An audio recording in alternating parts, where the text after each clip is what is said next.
श्रीगोंदा तालुक्याचे ग्रामदैवत आणि हिंदू मुस्लिम ऐक्याचं प्रतीक असलेले महान संत शेख महम्मद महाराज यांच्या संजीवन समाधीवर महाशिवरात्रीनिमित्त पारंपरिक चंदनलेप सोहळा अत्यंत भक्तिमय वातावरणात पार पडला।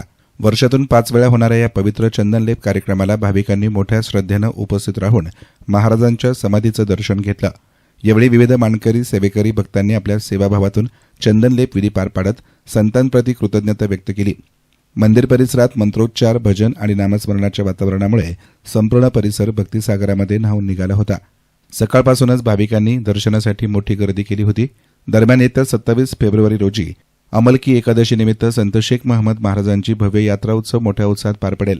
या यात्रेच्या पार्श्वभूमीवर दरवर्षीप्रमाणे यंदाही 18 तारखेपासूनच मंदिर परिसरात पारायण, कीर्तन आणि प्रवचन सोहळ्यांना सुरुवात होईल। या धार्मिक कार्यक्रमांचा लाभ घेण्यासाठी तालुक्यासह परिसरातील हजारो भाविक उपस्थित राहणार आहेत। यात्रा उत्सवाच्या पार्श्वभूमीवर यात्रा कमिटीनं योग्य आणि चोख नियोजन केलं असून भाविकांना सर्व सुविधा उपलब्ध करून देण्यावर भर दिला आहे। शहर आणि तालुक्यातील सर्व भाविकांनी या पवित्र सोहळ्याचा लाभ घ्यावा असं आवाहन यात्रा कमिटीचे अध्यक्ष गोपाळ मोठे पाटील तसेच ज्येष्ठ नेते घनश्याम शेलार यांनी केलं। महाशिवरात्र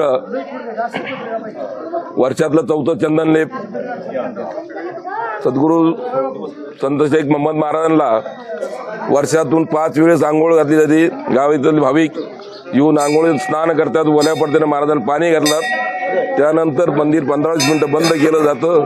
त्यानंतर समाध्या पुसून स्वच्छ ते क्षीरसागर तिली समाजाचे भरपूर मोठी माणसं आहेत, त्यांचं चंदन उगवण्याचा मान आहे। त्याप्रमाणे गावचे जे यात्रा उत्सव मोठे पाटील यांचं चंदन लेपाचा मान आहे।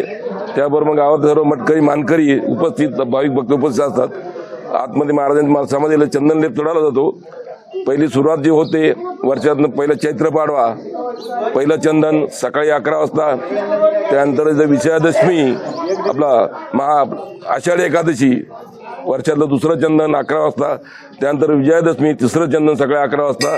आज महाशिवरात्र 4थं चंदन सकाळी 11 वाजता आणि उद्या फाल्गुन शुद्ध नवमी रात्री 11 वाजता 5वं चंदन चढवलं जातं। सर्व भाविक मोठ्या संख्येने उपस्थित असतात। सगळ्यांच्या उपस्थितीत मानकरी, मटकरी सर्व चंदन लेप चढवण्याचा कार्यक्रम झाला।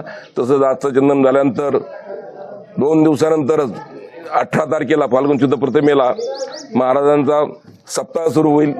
या सप्ताहाचं यावर्षी 3 तपपूर्ती 36वं वर्ष आहे। 18 तारखेला सकाळी व्यवस्थित सर्व पूजा, कलश पूजन, ग्रंथपूजन, विनापूजन म्हणून सगळ्या पूजा होऊन सर्व मानकरी उपस्थित असतात। सर्व गावकरी, राजकीय, सामाजिक सर्व क्षेत्रातील पत्रकार पण सर्व असतात। यांच्या हा कार्यक्रम पार पडतो। त्यानंतर सकाळचं ज्ञानेश्वर यावर 3रं वर्ष गाथा पारायण आहे। दुपारचं भजन असतं, दुपारी प्रवचन असतं, सायंकाळचा हरिपाठ असतो, रात्री हरिकीर्तन असतं, नंतर हरिजागरण असा दैनंदिन कार्यक्रम हा 25 तारखेपर्यंत 18 ते 25 दिवशी काल्याचं कीर्तन येईल। 25 दिनांक 25 फेब्रुवारीला शुद्ध नवमी असल्या त्या दिवशी रात्रीचं चंदन चढवलं जाईल 5वं। त्यानंतर 27 आणि 28ला यात्रा उत्सव, 27ला अमोलकी एकादशी सकाळी महाराजांच्या पादुकांना 11 ब्राह्मणांच्या उपस्थितीत रुद्राभिषेक पादुकांना होतो। दिवसभर माणसं दर्शन घेतात। सर्व नंतर भाविक भक्तगण येतात, देणगीदार येतात, मोठ्या संख्येनं सगळ्यांना मदत करतात।